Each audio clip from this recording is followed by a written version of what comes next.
The Tomato King's retirement. The sinking sun, a molten coin in the sky, bathed Arthur Abernathy's tomato plants in shades of ember. The self-styled Tomato King of Oakhaven ambled through his kingdom, gnarled fingers rotating a blushing orb to meet the fading rays. He snapped off a stray shoot, the green tang of its demise sharp in the air. "Nearing perfection, my darlings," he rumbled, his voice a low rasp etched with time and care. Clara, his departed wife, surfaced in memory, her delighted laughter when he'd crowned himself, a wilting vine askew on his brow. She'd claimed his tomatoes tasted of sunlight and affection.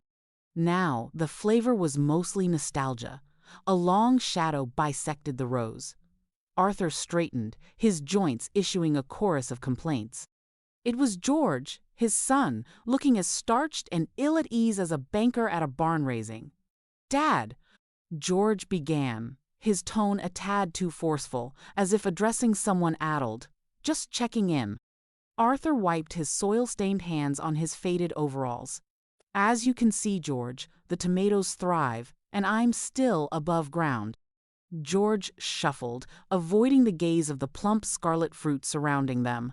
"Look, Dad, things have been a bit crazy at the house. Sarah's pulling double shifts, and the kids are, well, you recall adolescence." He offered a wan smile. Arthur knew all too well. Sarah was stretched taut, juggling work and teenage dramas. His grandkids, bless their rambunctious spirits, were a whirlwind. "So," George pressed on, as though wading through molasses, "we were thinking, Sarah and we thought, perhaps, you might want to come live with us?" Arthur's pruning shears froze midair. He regarded his son, a slow tide of suspicion rising within him. "Live with you?" George barreled ahead, oblivious to the sudden drop in temperature. "Yeah, think of it, Dad. No more worries about this place. No mowing, no weeding. We'd have you right there with the family. The kids would adore it. Homework, help. Family dinners every night," the fervor sounded, rehearsed. Arthur slowly lowered the shears. He knew George, knew that behind the facade of filial piety lay a vein of self-interest. He detected it in the way George's gaze darted around the property, calculating its worth, not appreciating its beauty. "And what," Arthur inquired, a deceptively gentle tone, "would become of the tomatoes?" George waved a dismissive gesture. "Oh, we could probably find someone to maintain them, or maybe just let them naturalize. You aren't getting any younger, Dad, let's face it." The words pricked, though Arthur hit it well. Let them go wild?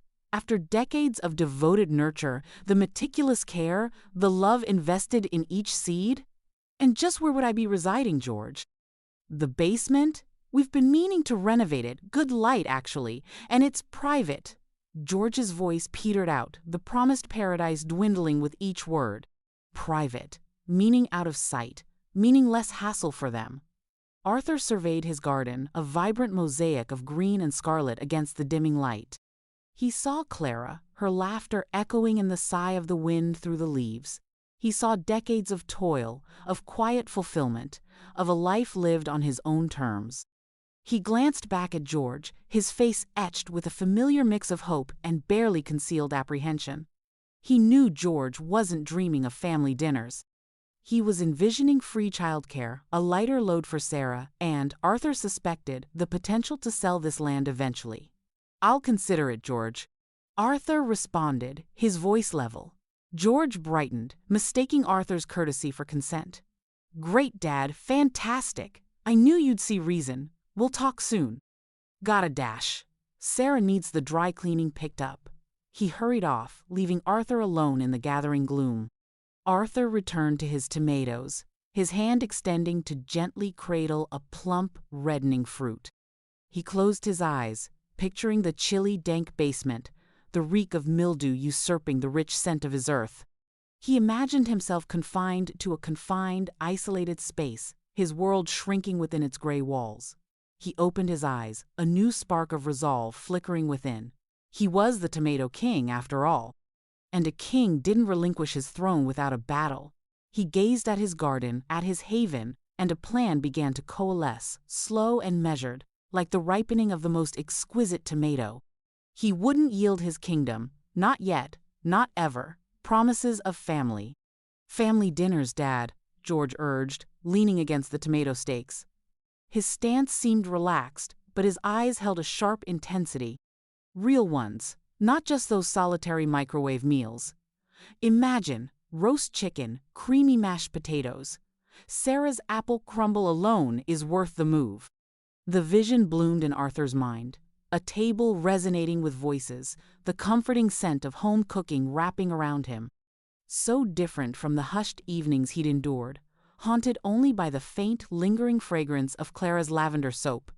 The children are bereft without you, George added softly. Lily's school play is coming up. She'd be thrilled to have you in the audience. And Tom, he's completely enthralled by your war stories, hangs on your every word. A pang resonated in Arthur's chest, a sharp reminder of neglected bonds. The garden, once his solace, had become a gilded cage of his own making. He had let its needs isolate him, hadn't he? We're concerned about you living here alone. George persisted, his brow furrowed with what appeared to be earnest worry. If you were to fall, who would know? We'd sleep better knowing you were safe, surrounded by us. Arthur stroked his stubbled chin with a dirt-stained hand. George's proposition sounded reasonable, appealing even. The solitude had been insidious, quietly eroding his happiness. Perhaps a change was precisely what he required. A return to the family hearth. He conjured up Lily, all pigtails and vibrant energy, reciting her lines, her eyes sparkling with expectation as he clapped. He envisioned Tom, eyes wide with rapt attention, as he spun tales of courage and resilience. A warmth unfurled in his chest, pushing back the chill of isolation. And the garden? George waved a hand vaguely at the verdant rose. It's quite a handful for one person, isn't it? We could lend a hand. Sarah's always wanted to cultivate her green thumb. Arthur felt a twinge of something resembling betrayal, but he swiftly brushed it aside. George was simply being pragmatic. And truly, the garden was increasingly more of a burden than a joy. The aches in his knees deepened with each passing season, the weeding and pruning feeling more taxing and time-consuming. Naturally, George continued smoothly, we'd need to sell the place. It's far too expansive for just you now. The maintenance alone, well, it's simply impractical. But we'd ensure your comfort. A lovely room, ample space, with continued access to the garden, of course. His words lingered, a subtle change in timbre, a hint of underlying calculation. Arthur suppressed the suspicion. He yearned to believe in George's sincerity, in the promise of kinship, in the warmth he imagined from shared meals and bedtime stories. What about Clara's possessions? Arthur whispered. The furniture, the photographs, the small keepsakes that resonated with their shared history. We'll find space for everything, Dad. George reassured him, briefly touching Arthur's shoulder. We promise, we'll make sure she remains with you in spirit. The words rang somewhat hollow, a platitude meant to alleviate his fears. But Arthur seized it, wanting desperately to believe.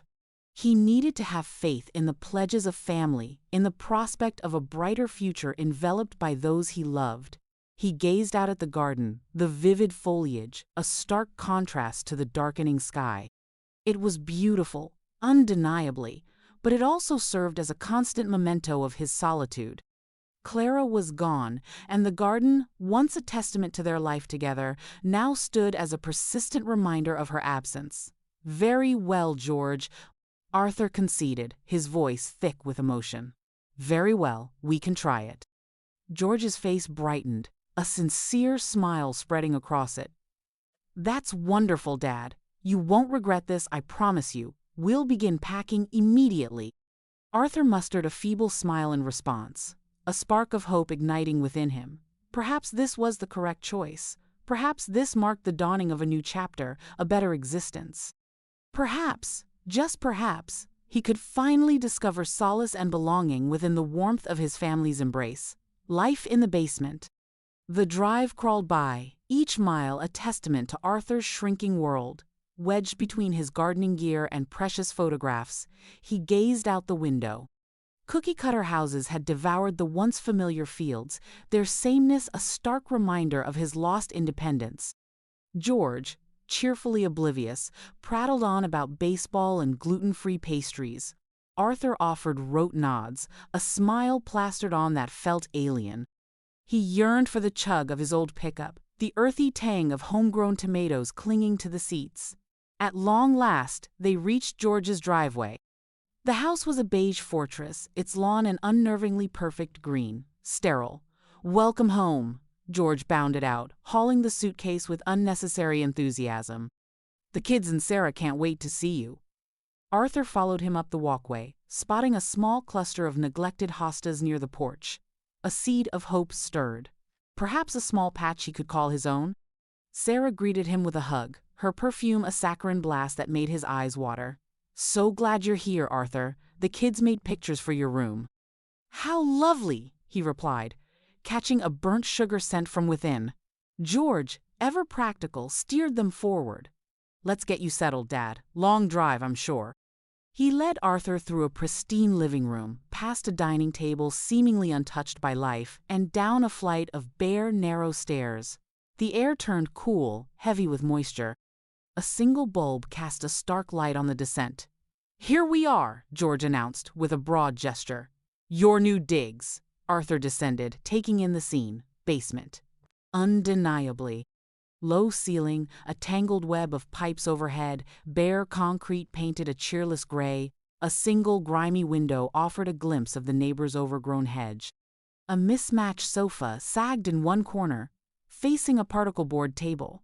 Across the way, a thin floral quilt lay forlornly atop a twin bed. A rickety bookshelf held relics of George's college days, their spines faded and cracked. The promised haven, the warmth of family, felt impossibly distant. "It's snug," Arthur managed, the word a breath. Oblivious to the tremor in his father's voice, George beamed. "Sarah really fixed it up. We even put in a kitchenette."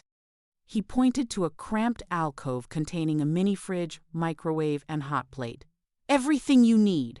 Arthur approached the window, his fingers tracing the condensation. He heard the distant peals of children's laughter echoing from a sunlit world above. The reek of mildew filled his nostrils, a far cry from rich soil and ripening fruit. "Bathrooms through that door," George continued, indicating a flimsy salvage door. A little rustic but functional. Arthur said nothing. A cold weight settled in his stomach, a hollow dread unrelated to the chill in the air. This wasn't the kinship he'd imagined. This wasn't a family embrace. This was banishment. "So, what do you think, Dad?" George asked, a nervous edge to his voice. "Pretty good, huh? It's all yours." Arthur turned, his eyes reflecting a sadness that startled him. He opened his mouth to speak, to voice the crushing disappointment threatening to engulf him, but the words snagged in his throat.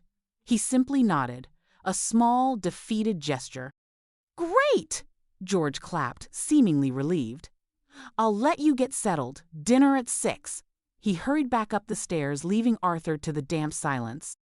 Arthur sank onto the lumpy sofa, the coarse quilt a scratch against his skin. He surveyed the confining space, his gaze lingering on the exposed pipes and the cold, unforgiving walls. This wasn't a fresh start. It was a sentence. The Tomato King dethroned and cast into the depths, dust bunnies and disappointment.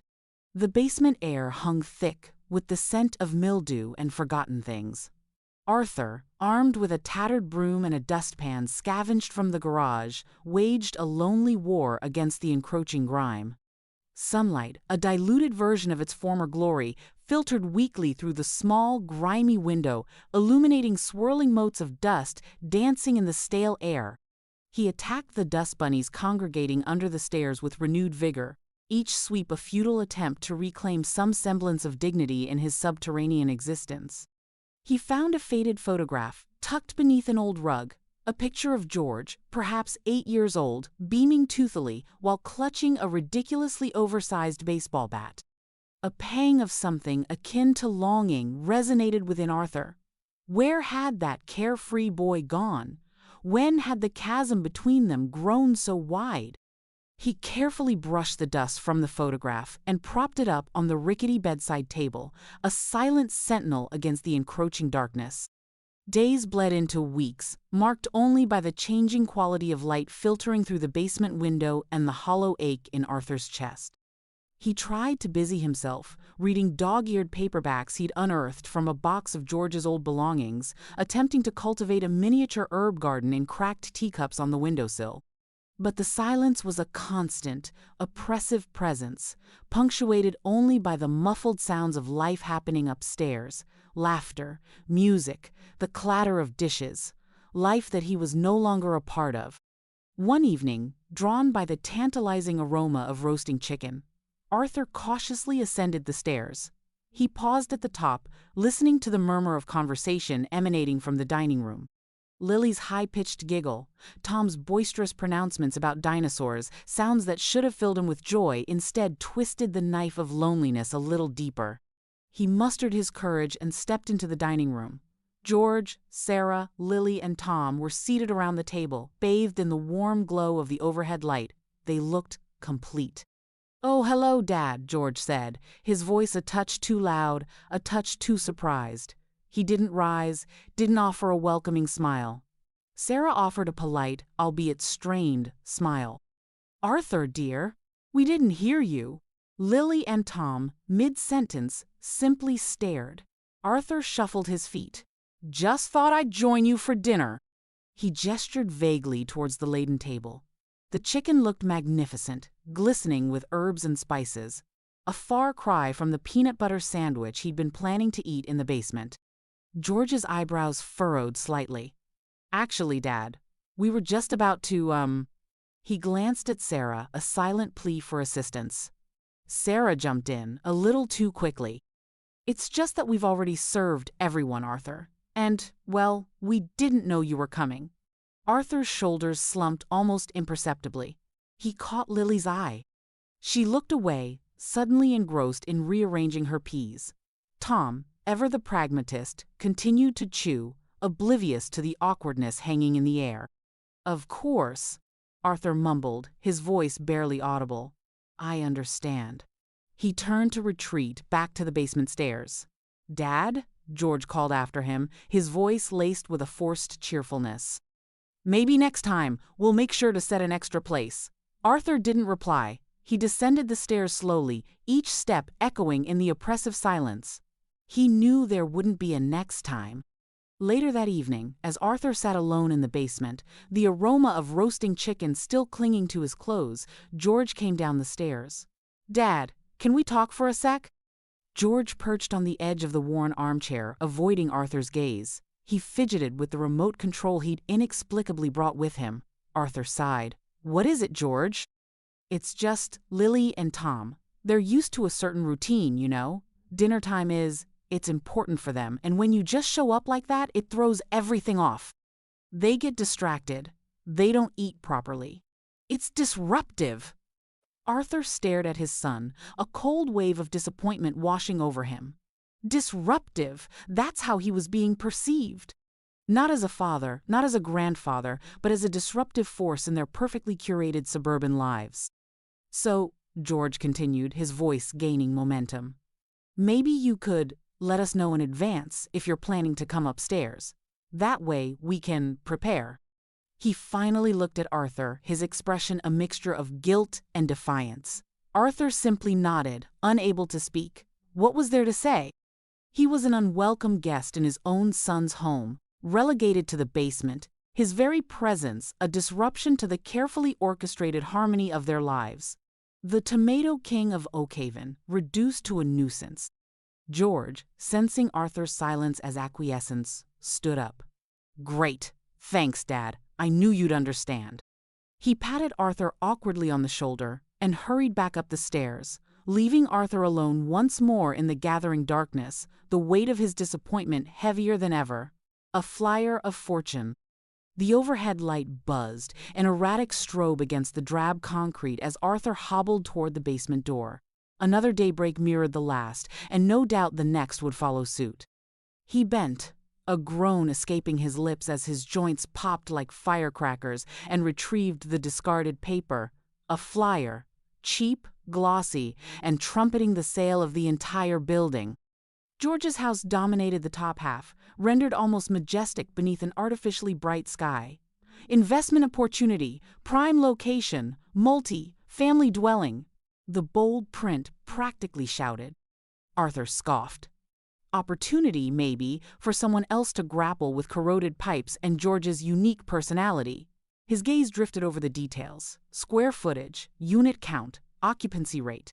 Then it snagged on the asking price, a figure astronomical enough to induce vertigo, yet within the realm of possibility. He carried the flimsy advertisement to his cramped kitchenette, the paper whispering in his grip. He brewed himself a cup of instant coffee, the acrid scent failing to dispel the gloom, and scrutinized the flyer again. This time, he glimpsed more than just bricks and mortar. He saw a lifeline, a chance to escape. The idea sparked tentatively, a fragile pilot light in the dormant furnace of his spirit. As he considered it, the flame strengthened, pulsed, and began to lick at the kindling of his ambition. He recalled the years of meticulous saving, the tomato farm profits, hoarded against an uncertain future. He'd always intended to leave it to George, a financial cushion. But George was already well cushioned. Secure job, lovely home, blossoming family. What did Arthur have? A subterranean existence. The unfairness rankled. Not that George had forced him here. The offer had been genuine. But the relegation, the shadowy existence, the feeling of being an afterthought, it felt wrong. He deserved more, independence at the very least. And, perhaps, a small imp of spite whispered, George deserved a rude awakening. The flyer mocked him from the table, that idealized image, a constant goad. He picked it up, smoothing out the creases. He envisioned himself not as a tenant dwelling below stairs, but as the proprietor of the whole edifice, the landlord, George's landlord. He pictured the look on George's face when the truth dawned. The surprise, the incredulity, the slow creep of realization that his father, the old man he'd relegated to the basement, had just yanked the rug from under him. The coffee tasted marginally better. He spent the remainder of the day in a fugue. He patrolled the confines of his small dwelling, the low ceiling, a constant reminder of his limitations. He unearthed a notepad and pen and began to scrawl numbers, projecting, calculating, scheming.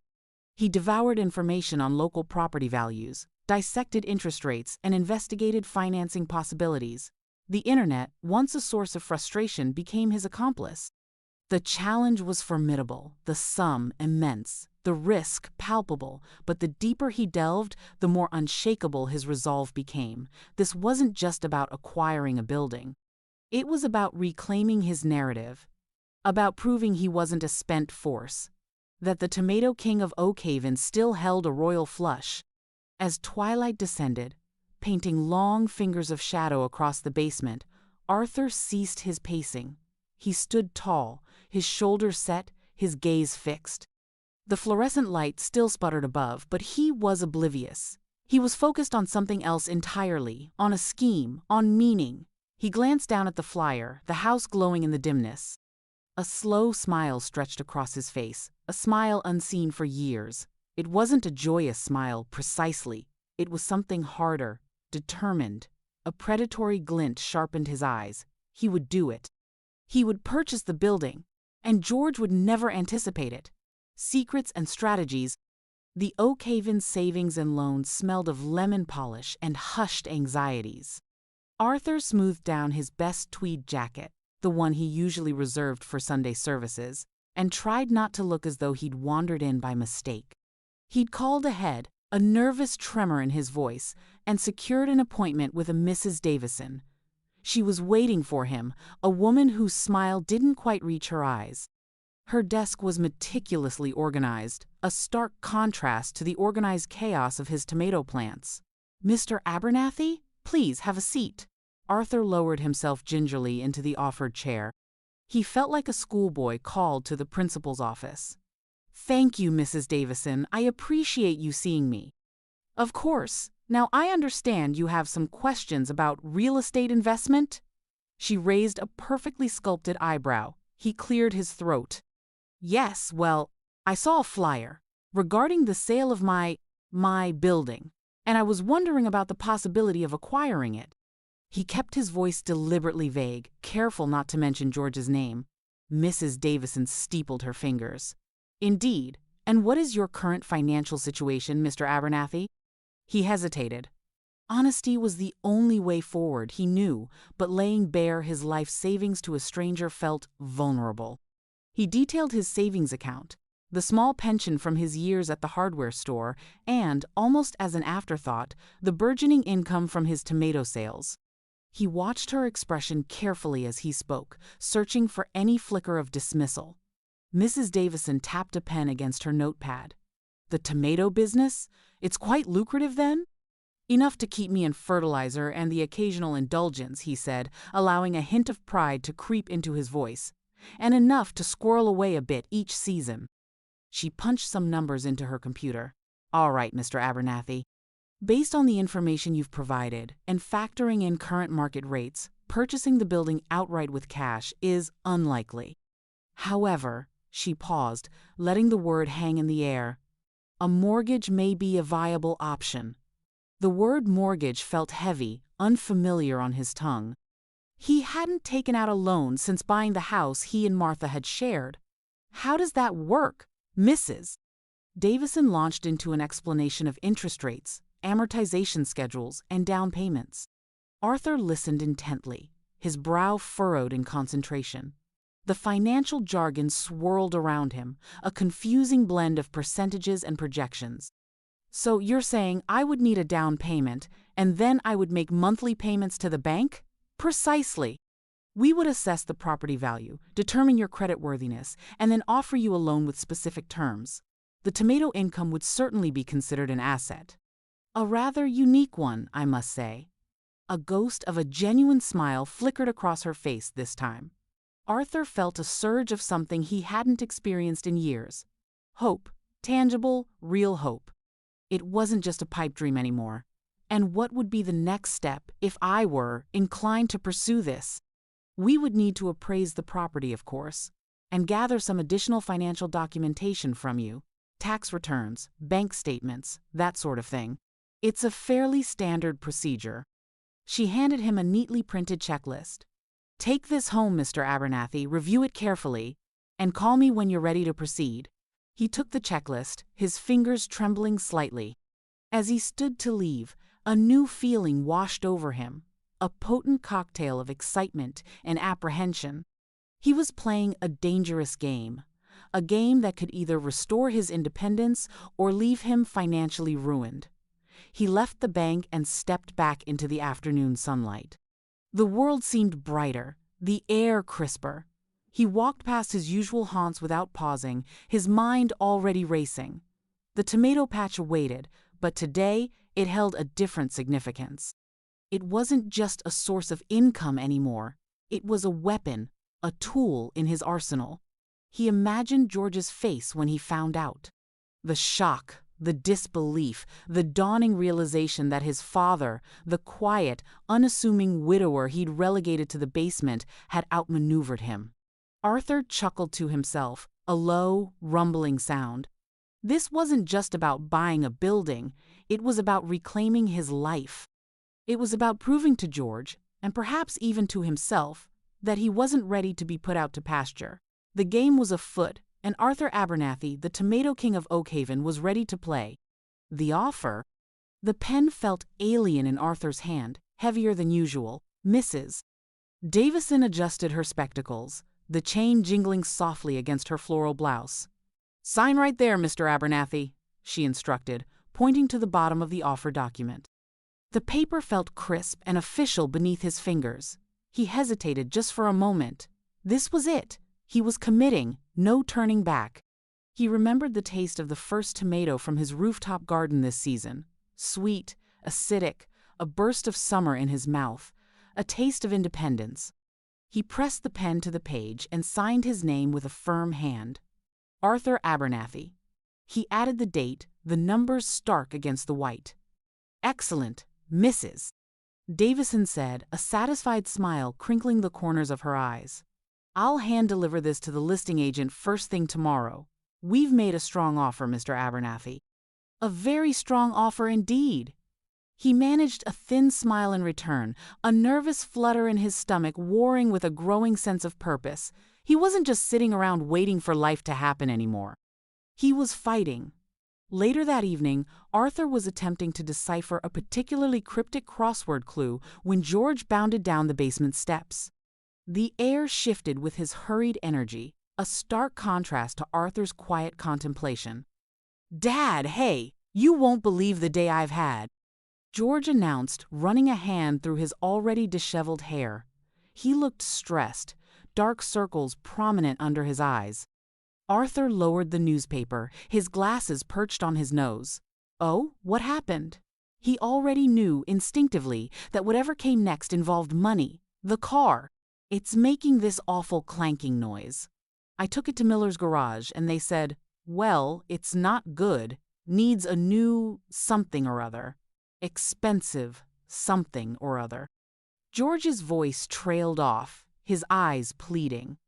Arthur sighed inwardly. He'd been expecting this, yet the request still stung. "How much?" George shifted his weight from one foot to the other. "They quoted me, well, it's around 800. I know it's a lot, but I need the car, Dad. Work, the kids, everything." Arthur looked at his son, really looked at him. He saw the worry etched on his face, the genuine desperation in his eyes. He also saw the ingrained expectation that Arthur would always be there to pick up the pieces. It was a pattern they had both fallen into, and he suddenly felt a surge of resentment. He steepled his fingers, considering $800. It wouldn't break him, not with the tomato money coming in, but it was the principle of the thing. He was trying to secure his future, and George was constantly pulling him back. "I'll help you with it," Arthur said finally, his voice measured. He watched George's face brighten with relief.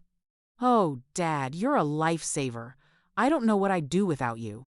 George clapped him on the shoulder, a little too hard, a little too quickly. Arthur winced, both from the physical contact and the familiar refrain. He wanted to say, "You might have to find out," but the words caught in his throat. Instead, he said, "I might be making some changes around here soon, George. Big changes." George frowned, his brow furrowed in momentary confusion. "Changes? What kind of changes? Are you thinking of redecorating the basement?" "Because honestly, Dad, I'm not sure we can swing that right now. The car," Arthur waved a dismissive hand. "Nothing like that, just things. You'll see." He returned to his crossword puzzle, effectively ending the conversation. George lingered for a moment, his gaze searching Arthur's face, but finding nothing but inscrutable calm. He shrugged. "Okay, well, thanks again, Dad. You're the best." He bounded back up the stairs, his footsteps fading into the background noise of the house. Arthur stared at the crossword, the clues blurring before his eyes. He thought about the signed offer, the potential mortgage, the sweet taste of his tomatoes. He was taking a risk, a huge risk. But for the first time in a long time, he felt like he was in control. And that feeling, he realized, was worth more than all the money in the world. Eviction notice. The phone call came on a Tuesday morning during Arthur's meager breakfast of dry toast and instant coffee. He nearly choked on a crumb when Mrs. Gabble, the realtor, squealed, "Mr. Abernathy, they accepted. Congratulations, you're a building owner." Arthur felt a bizarre mix of triumph and impending doom. The seed of rebellion, planted weeks ago, had sprouted into a full-blown, thorny bush. He mumbled a thank you, his hand trembling as he hung up. The enormity of the situation crashed over him. The mortgage, the tenants, the sheer terrifying responsibility. But beneath the anxiety, a stubborn ember of satisfaction glowed. He had done it. He'd actually done it. The next few days were a blur of paperwork, meetings with lawyers who spoke in riddles, and increasingly panicked glances at his dwindling bank balance. He needed help, someone to manage the day-to-day headaches that came with owning a multi-unit building, someone who wouldn't question his motives. He found Mr. Henderson through a classified ad. a retired accountant with a perpetually weary expression and a surprisingly firm handshake. They met at a diner, the air thick with the aroma of frying bacon and stale coffee. Arthur laid out his proposition, carefully omitting the spiteful impetus behind the purchase. "So, Mr. Henderson," Arthur began, pushing a sugar packet around the Formica tabletop, "I need someone reliable, someone discreet to manage the property. Collect rent, handle repairs, that sort of thing." Mr. Henderson nodded slowly, his eyes, magnified by thick glasses, fixed on Arthur. "I understand. And what about the tenants?" Arthur cleared his throat. "Ah, yes, the tenants. That's where it gets a little tricky. I'm planning some extensive renovations, structural work, new plumbing. It's going to be uncomfortable for them." He avoided Mr. Henderson's gaze, focusing instead on the waitress refilling their coffee cups. Mr. Henderson's expression remained unchanged. "Uncomfortable meaning?" "Meaning," Arthur said, finally meeting his eyes, "that I'll need them all to vacate the premises. I'll, of course, provide them with the legally required notice." "Eviction notices, Mr. Henderson stated flatly. Arthur winced. "Let's just say notices to vacate, due to necessary renovations." Mr. Henderson sighed, a sound like air escaping a punctured tire. "Very well, Mr. Abernathy, I can handle that. My fee is 10% of the collected rent, plus expenses." Arthur agreed without hesitation. He knew he was likely overpaying, but he valued discretion and a lack of moral questioning above all else. Besides, the satisfaction of seeing George's face when he received his notice was worth far more than any amount of money. The following Monday, Mr. Henderson arrived at the building with a stack of crisp white envelopes. Arthur watched from his car, parked a block away, a knot of anxiety tightening in his stomach. The late afternoon sun cast long shadows across the building's brick facade, making it look both imposing and vulnerable. Mr. Henderson, his shoulders slumped slightly, began his grim task. He moved methodically from door to door, slipping the envelopes into the mail slots with the practiced ease of someone who had delivered bad news countless times before. Arthur imagined the tenants inside, going about their daily routines, oblivious to the impending disruption. He pictured Mrs. Rodriguez watering her geraniums, Mr. Peterson tinkering with his antique radio, and, of course, George slumped on the couch, likely playing video games and waiting for Arthur to foot the bill for his next repair.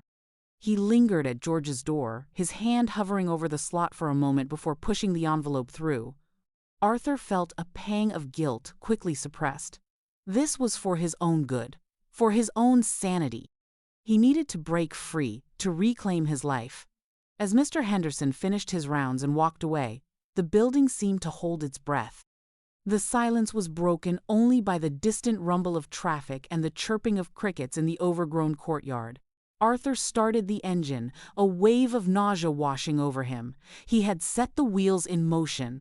There was no turning back now. The revelation. The eviction notice burned in George's hand like a brand. He charged out of his apartment, past Mrs. Rosenblatt's overflowing ashtray, and hammered on Mr. Henderson's door. A sliver of the man appeared, his face unreadable. "What's the meaning of this?" George shoved the paper at him. "Renovations? Absurd. We just fixed the plumbing nightmare last month." "Mr. Henderson's eyes drifted above George's head. "The notice is unambiguous, Mr. Abernathy. The building requires comprehensive remodeling. Vacate by the date stated." "But where do we go? This is madness. You can't just displace people like this." George's voice, thick with rising fear, cracked. "I'm merely following directives." "Mr. Henderson's tone was a flat monotone. Who's behind this charade?" George gripped the door's edge, preventing its closure. Henderson finally looked at him, his expression a granite mask. "That information is privileged." With surprising force, he yanked the door shut, the sound echoing down the corridor. George slunk back to his basement dwelling. The air was stagnant, saturated with the scent of damp and dashed hopes. He scuffed a stray Lego across the floor, sending it spinning beneath the threadbare sofa. packing felt like confessing defeat with every item stowed. His Star Wars collection, once proudly displayed, now seemed forlorn. He ripped a wedding photo of him and Lisa from the wall, the glass clouded with grime. He recalled their earlier hopefulness, the radiant promise of the future. Now, the future loomed like a bottomless pit. He tossed a sock into the box, missing the mark. Impatience flared. He cleared the bookshelf with one sweeping motion, sending plastic figures clattering. "Damn it all to hell!" he roared, his voice reverberating in the cramped space. He collapsed on the bed, burying his face in his hands. Where would they go? Lisa would be incandescent. He could almost hear her cutting tone, that unique blend of exasperation she reserved for him alone. "George, how could you let this happen?" A shadow darkened the doorway. George looked up, startled. It was Arthur, his face ashen, but his eyes holding a strange resolve. He wore his best tweed jacket, the one he usually reserved for Sundays. "Dad, what are you doing here?" George asked, his voice raw. Arthur cleared his throat, his gaze darting around the cramped apartment. I came to check on the packing." George snorted. "As if you give a damn. Probably pleased to see us gone. One less burden, right?" Arthur winced, but he held his ground. "That's not fair, George." He paused, inhaling deeply. "There's something I need to tell you." George braced himself. He knew that prelude. It always signaled unwanted advice or some meandering tale from the past. I bought the building," Arthur confessed, the words almost lost in the air. George stared, his brain struggling to process. He blinked rapidly. "You? What? What are you talking about?" Arthur squared his shoulders, a glint of defiance flickering in his eyes. "I purchased the building, George. I'm the owner." The words hung there, heavy and utterly unbelievable. George's mouth dropped open. He surveyed the humble dwelling, then back at his father, understanding slowly etching itself across his face. You bought the building, but why?" Arthur avoided his son's piercing gaze, shifting his weight. I needed to keep busy," he mumbled, the explanation sounding weak even to his own ears. George's anger ignited, hotter and more bitter than before. This wasn't some cruel accident. It was his father, his own flesh and blood, who was responsible for their displacement. "Are you serious? You're evicting us? Your own son and granddaughter? This is complete lunacy." Arthur remained mute, his face a study in agonizing guilt. The magnitude of his actions, the sheer recklessness of his scheme, suddenly overwhelmed him. He had sought to prove something, to regain his footing, but now, staring at his son's stunned and wounded face, he wondered if he had committed a devastating error. A second chance. The silence that descended after George's outburst felt oppressive, a suffocating blanket of unspoken accusations. Arthur hadn't anticipated this, hadn't truly envisioned the repercussions of his actions, blinded as he was by a yearning for recognition and the bitter taste of feeling dismissed. A different outcome had played in his mind, not this unmasked searing pain. He cleared his throat, the sound rasping in the stillness. "George, please, just let me explain." George, still visibly shaken, dragged a hand down his face, leaving a red trail in its wake. "Explain? Illuminate how you secretly purchased the roof over my head? Clarify why my family faces displacement? What explanation could possibly justify this, Dad? Do you despise me?" "Despise you?" Arthur's voice hitched, a fragile sound. "How can you even suggest that? I'm disappointed, George, profoundly so. Inviting myself into your basement, I hoped it would mend the distance between us. Instead, you were perpetually unavailable, preoccupied. Our dinners became hurried affairs. Lily and Tom, they barely register my presence. I might as well be a ghost." He swept his hand, encompassing the cramped living space, a wave of indignation washing over him. "I see your efforts, George. I know how hard you work, but reciprocation is absent. You never inquire about my well-being, not sincerely. It consistently revolves around you, your burdens, your looming deadlines." George's gaze remained fixed on the worn carpet, the fury ebbing, supplanted by a creeping sense of mortification. I hadn't perceived. Hadn't perceived? Arthur retorted, the fight leaking out of him like air from a punctured tire. Exhaustion settled heavily upon him. It has been months, George, months of polite detachment, months of feeling like a superfluous attachment rather than a father. He drew a shaky breath. This purchase stemmed from a feeling of irrelevance, invisibility, a desire to regain agency over my existence, a foolish impulse, admittedly, perhaps even vindictive. But it was never intended to inflict this specific brand of pain upon you, George. Never. He paused, letting his words hang, suspended in the air between them. That eviction notice, Henderson's doing. It was never sanctioned. My intentions were irrelevant. You don't have to move, George. Not if remaining is your desire. George lifted his head, eyes rimmed with crimson. What? You mean you'd permit us to stay? Arthur gave a measured nod. Yes, but that comes with stipulations. George recoiled slightly, bracing himself for the inevitable conditions. I require dedicated family time, George. Authentic connection. Shared meals, free from digital distractions. Weekends invested in joint activities, regardless of the activity. And respect. I am your father, not some interchangeable appliance that you connect when something requires fixing. He met George's gaze directly, his tone resolute despite the tremor betraying him. Can you grant me that, George? Can you provide me with that? George swallowed, the lump in his throat constricting. He registered the ache etched into his father's visage, the solitude that had festered unchecked. The images of Lily and Tom, perpetually glued to their screens, disconnected from the world, flashed through his mind. He thought of Sarah, juggling responsibilities, weary and overwhelmed. He closed his eyes momentarily, then opened them, his gaze resolute. Yes, Dad, I can. I will. I am so sorry. I've been a woefully inadequate son. I promise I'll strive for improvement. A wave of relief cascaded over Arthur, so potent it nearly buckled his knees. Thank you, George, thank you. The subsequent weeks unfolded with marked divergence. George, honoring his pledge, invested genuine effort. Mealtimes became a sanctuary, electronic devices relegated to other rooms. They engaged in board games, ambled through the park, even attempted a family bicycle excursion that devolved into light-hearted chaos and abundant laughter.